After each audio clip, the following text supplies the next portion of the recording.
Highway Point. Our verse this week is Philippians 1, 9 through 11, which says, "And it is my prayer that your love may abound more and more with knowledge and all discernment, so that you may approve what is excellent, and so be pure and blameless on the day of Christ, filled with the fruit of righteousness that comes through Christ Jesus to the glory and praise of God."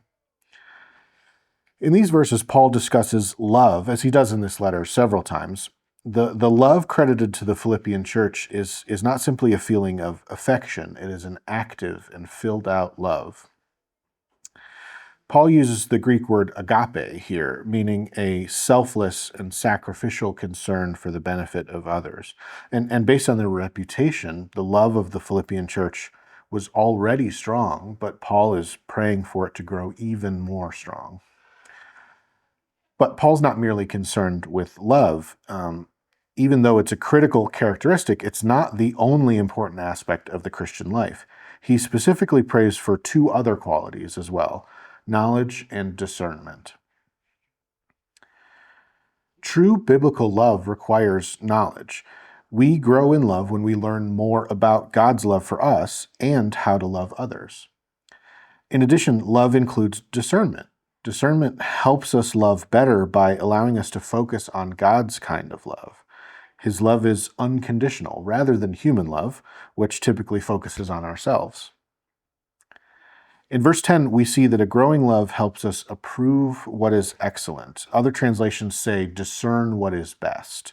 And those who grow in love will be morally pure.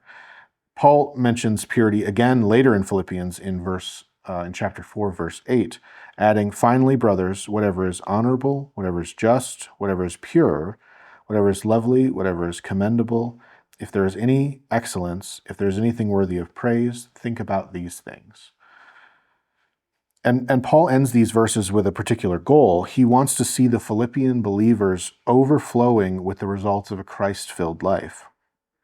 For as generous and as giving as they have been, there are even greater levels of blessing available to them.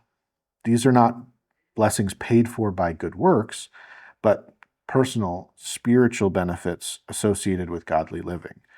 Because true righteousness doesn't come from works, but from God and depends on our faith. As you go throughout your week, remember Paul's prayer for the Philippians and let it be your prayer for yourself as well.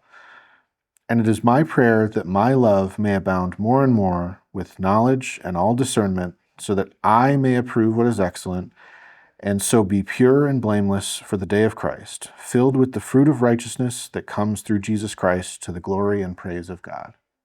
Have a great week.